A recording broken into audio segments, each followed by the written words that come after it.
Been in this space for over 22 years. We specialize in retail. I've got a great team, and thanks to I think Kip yesterday, TRM, Mushiri this morning. I think they were just putting me on a pedestal, and I'm grateful that they were talking about me. It looks like I'm the most defamed guy here, so I hope to change your perception about me. So. I want to catch your attention on a couple of interventions that retailers can get into, and we're talking of profitable growth, right? Now, there's this whole thing about malls coming, and everybody wants to have 50 stores, 100 stores, and so on. But is this growth profitable? That's the question we're asking, right? I mean, everybody wants to grow, and every businessman really at the end of the day looks at the bottom line. So we're saying, what is happening in the country, or across the globe for that matter? So what is making headlines in retail? Okay, but before that, I mean, what's making headlines in Kenya? And banks are closing down, right? And perhaps you've seen the latest list of the safest banks. Yeah? Yes. Sperm banks, river banks, power banks, the blood banks. Yeah, I think blood banks is a little less safer. I think we talked about that because there is a little chance of HIV there. So if you look at globally what's happening, Walmart closed down hundreds of stores. That's as early as January this year. Target closed down even more stores. That's November last year. So across the globe, this is happening, and let's just come closer to home. Look at what's happening here. Uchumi is closing down 5 stores. Actually, I was speaking to Kip, and he said, "Look, I just wanted to close 5 at a go. I didn't want to keep giving bad news to the country. Just give bad news once, and let's move on." So, what is happening, and what's going on here? So, I really want us retailers to just go back to basics. Okay, I'm just going to do some little math here. Okay. So, does this make sense to retailers here? I mean, I've got a lot of retailers here. I mean, there's food retailers, Gavin, Azam, there's Samir, and yeah, I can see the apparel retailers, Mannix guys here. A lot of retailers are here. So, does this make sense? What does it mean? What does this mean to all of you? Can I get a show of hands? I'm sorry? Yeah. What's your name? Alan Anderson from Trade Name. Alan, here's a little gift for you. Okay, so this, guys, is simple math, right? And this is a typical P&L of a grocery retailer in East Africa. Do we agree? I mean, you possibly may be doing more, but this is what you show, right? In the book. Now let's just cross borders, okay? Let's just go back, go global. So if we were to look at the numbers across the globe, okay, and this is reliable numbers from Walmart, okay? Now Walmart is making 5.6% bottom line. It means they're actually making 60% more profit than us retailers here, right? So what are we doing here, and what are they doing, right? Now yet another example. So they're 2.6% higher, which is about 60% or 70% of more than what we are doing. We're doing 3%, they're doing 5.6%, right? Another retailer globally, Target.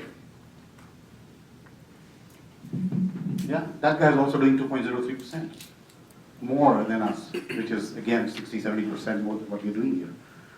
Right? Now, if we as retailers in East Africa were to increase our sales organically by 5%, just 5%, if we were to make our sales 105 instead of 100, then the impact on the bottom line is 30%. It's humongous, just a 5% increase in our sales and keeping our overheads constant and keeping the same margins. We are looking at a 30% increase. Now that's humongous. I don't want to be an accountant here, or I don't want to be a math teacher here, but I think we're all business people here, and I know a lot of retailers here, and we are all grappling with this. We are all grappling with this bottom line. And unfortunately, we are not emulating global retailers. So, look at Walmart. What Walmart is saying, we are driving increased profitability. Everybody is looking at profitable growth. So our objective really should be driving organic growth, but profitably. That should be our mission as retailers. I mean, as much as we want to support Hamid and all the other developers, we want to grow. We want to go open more stores. But how do we grow organically and profitably? And how are global retailers leveraging technology to drive profitable growth? That's the question, right? So there's a whole lot of technology intervention happening. And I can actually talk for hours together. There's so many small, medium-sized, and large technology intervention happening globally, which are helping retailers grow organically. So Mushiri this morning was actually talking about one of the key things that the retailers are not paying attention to is to connect to customers. There's a humongous opportunity there. There's a huge technology opportunity there where you don't have to really put in millions, but you can get a 30% increase in your bottom line. Right? So I just want to share a few technology interventions with you. Don't want to talk too much.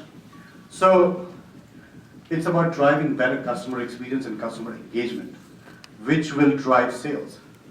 So the guy who's already in your store, how do you engage with him better?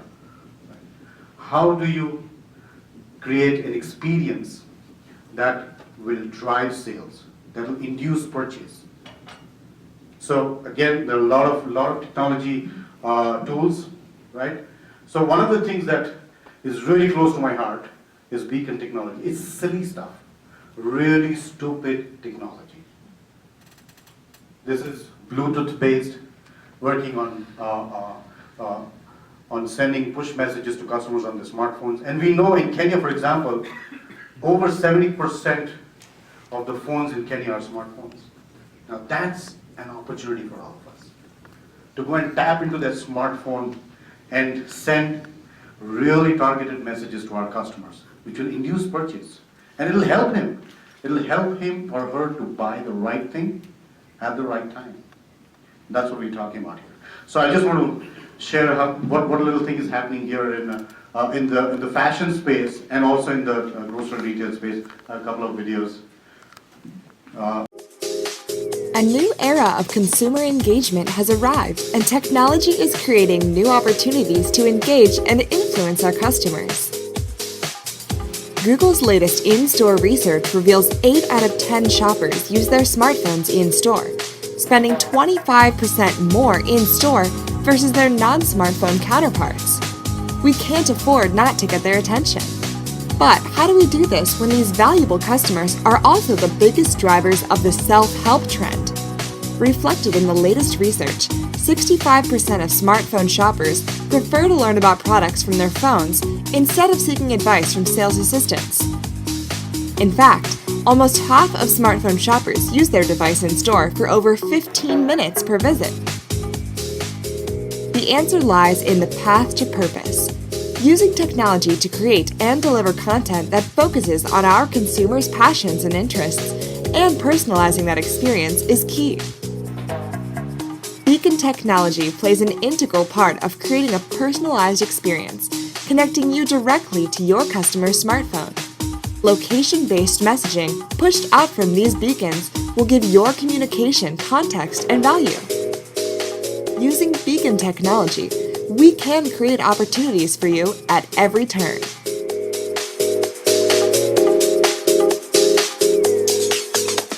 In Tesco in the UK.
technology, this is research saying that it is going to bring additional sales worth $44 billion just in the US.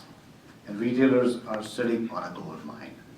So this is not only for retailers. I mean, if you as a mall were to adapt beacon technology, and as soon as they come into Village Market, you tell me there's something going on in Nakumatt, something going on in Woolworths, this is what is going on in Art Cafe, there's a great opportunity, isn't it? And you'll make money out of that, right? Yeah, so can we partner you for that? You said something about e-commerce and brick and mortar. Now, you see what's happening here. I tend to disagree because brick and mortar is going to stay for a very long time. Customers today are making decisions online, but buying offline. Yeah. So when I go into a store to buy something, I have done my research about what product I want to buy and why I want to buy it, and where's the best price to get it from. I go into the store, pay and pick it up. Right? So while we are still grappling with our own infrastructure in Africa in terms of delivery and street addresses and digital maps, the brick and mortar is going to stay, and that's good news for you, right?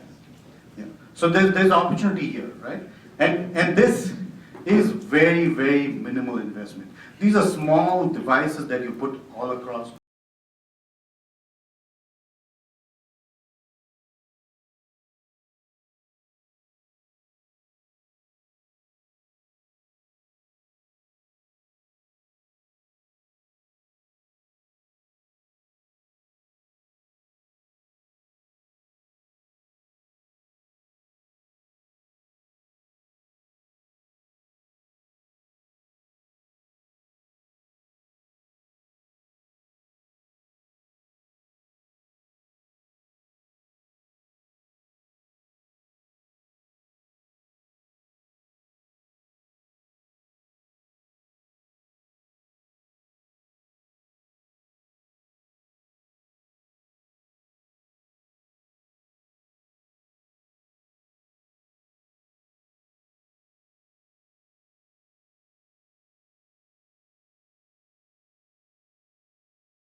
So that's traffic intelligence. Now, I think we also have a challenge with, primarily with grocery retailers, where you have 50 brands of shampoos, yeah, and 100 brands of soaps, and how do you take a decision what to stock and what not to stock? Retailers today, I know a lot of our customers are actually undergoing a product rationalization. They've got to use the cubic centimeter that they have on the shelf effectively, right? So they need to do product rationalization. And there is simple technology available that will add to your bottom line when you rationalize your stocks. And I mean, my friend from Manoj from Nakumat, I think they're doing some great stuff. They're really getting into technology. I think he's a techno guru at Nakumat. And he is bringing in a lot of interventions to bring profitable growth. So another.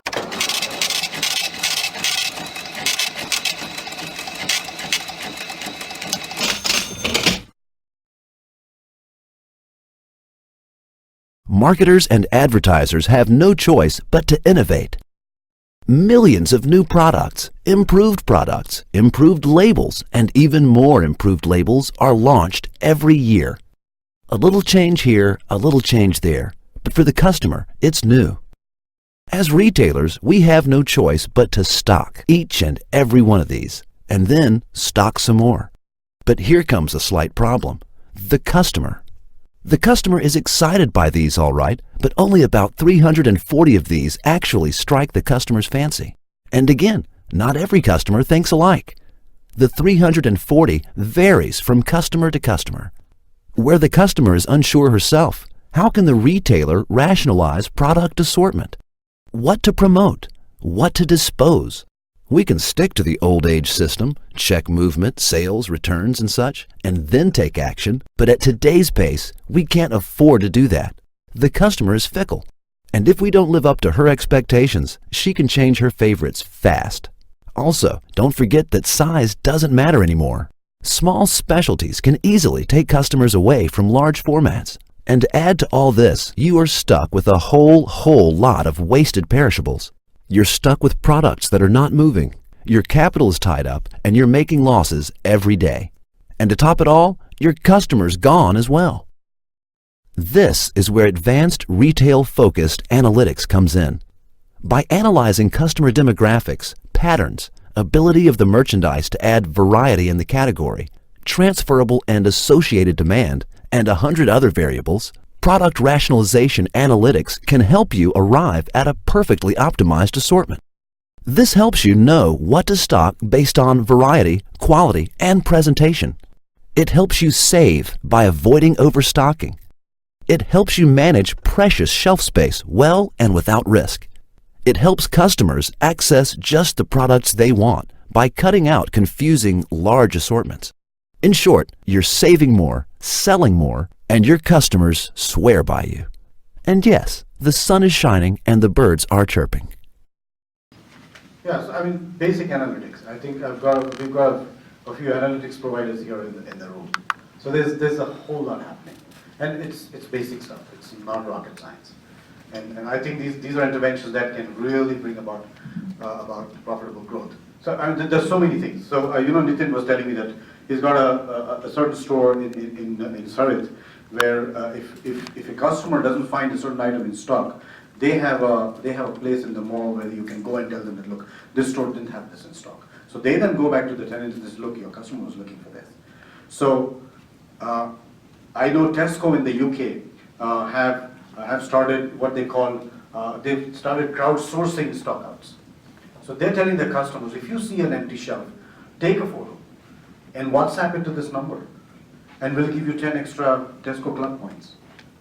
Yeah. So and so now you don't depend on the efficiency of your people to tell you whether I'm stocking well on the shelf or not.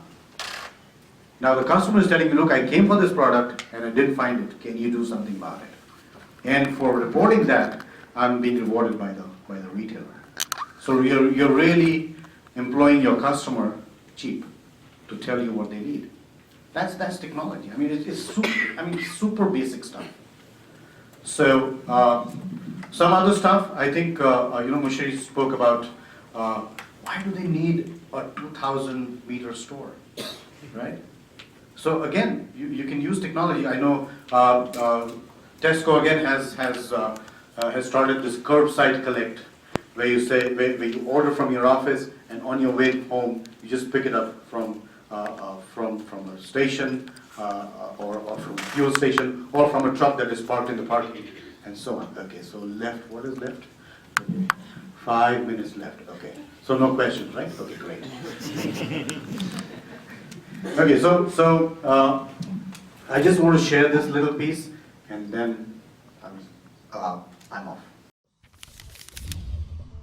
Prendy Labs presents The Store of the Future.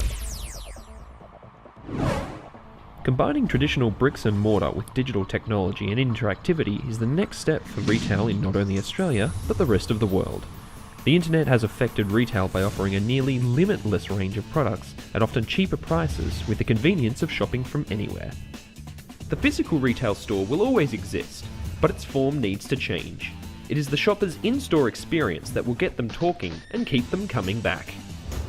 The store of the future will take an omni-channel approach and create an environment that completely immerses the shopper. They will be able to quickly and easily find what they're after and can answer any questions or queries with the touch of a screen. Interactivity is one of the key attributes of the store of the future. Your customers will be able to dynamically engage with your product to find out more information without the need of a sales assistant. Technology lets customers see your entire product range, meaning less stock on shelves.